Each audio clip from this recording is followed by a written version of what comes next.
have your rally cap on? Yes, we're on the baseball bandwagon. That's right, we are. We're Royals fans. Royal flush now. Yeah, royal flush. Yeah. They've been we're flush with excitement. We're flushed with excitement over 8 wins with the Royals. So it's 29 years. And they're going to the World Series. Going to the World Series. Starts next Tuesday. Yes, that's right. Kansas City.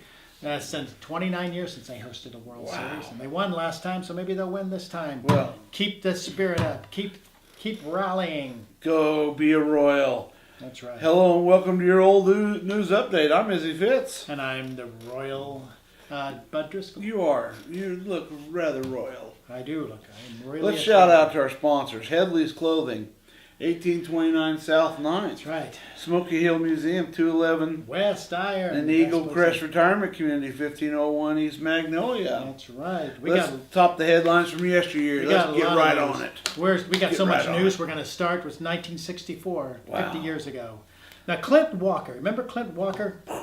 He used to be in a Western. What Western was he in? Shoot him up. I don't know. But Clint Walker, television cowboy turned Goldwater zealot, rode into Salina 7 hours late Monday with some hair-raising assertions about things political. Unless Mr. Goldwater, avowed Walker, wins this election, the United States will not have another free election in our lifetime.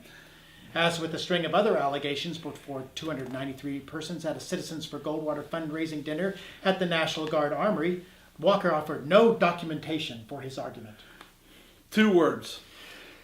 Chris Kobach. Yes. Yeah, we'll just leave it right like that. Chris Kobach. Well, history proved that Goldwater didn't have what it took. He was a dud. That's right. Maybe he was a dud. October 21, 1964. Salina service station managers Wednesday were contemplating another end to the on-again, off-again gasoline war. Oh. Independent stations were selling regular gasoline at 21.9 and ethyl, if she was working, 23.9 cents a gallon.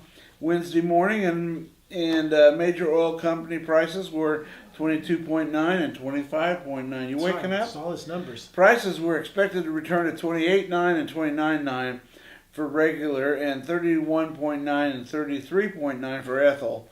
Man, if she was working. You can't get ethyl for 33 cents anymore. Ethyl's price gone up. No, but we're happy that it finally got under 280. That's right. Yeah. Around here. Now, October 26, 1939. Remember Laurel and Hardy? Yeah. We're kind of like the Laurel and Hardy. Yeah. We're kind of like the Laurel and Hardy of YESTERNEWS. That's right. But here's a photo caption that ran in the Salina Journal on October 26, 1939. Oliver Hardy and Stan Laurel, that great comedy team, whose newest picture, The Flying Deuces, is to have a premiere showing in Salina at the Watson Theater tomorrow and Saturday following a special preview tonight, stopped outside their studio door in Hollywood to read the Salina Journal's account of the week's premiere here. Now, I didn't know we premiered a Laurel and Hardy movie. I didn't know that. Would have been cool if they'd been there. That's right. Could have put their hands in the wet cement in front of the sidewalk. That's right. Yeah. October 21st, 1914. Ooh. 18 boys, some of them from high school, others from the outside, paid the penalty for the depredations committed at the E.G. Bryant home last week when they appeared in police court last night.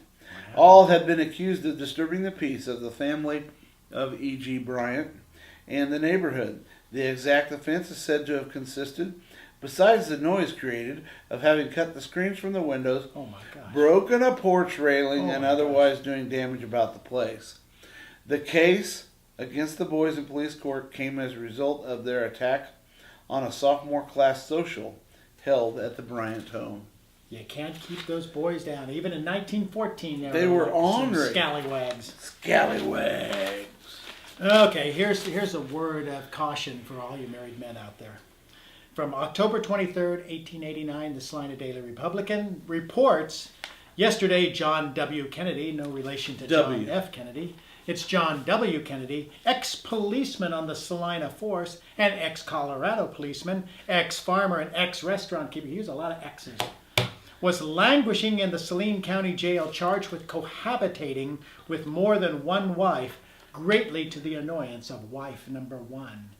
Well, you don't forget that number 1 wife. You meet one Kennedy, you met them all. Yeah, I know, and I think he's about to become an ex-husband. Yes. Read more about the way things used to be in the look back section of Monday's Salina Journal. And maybe next week we'll have some royal news for you. Yeah, maybe. Until then, we'll see you yesterday.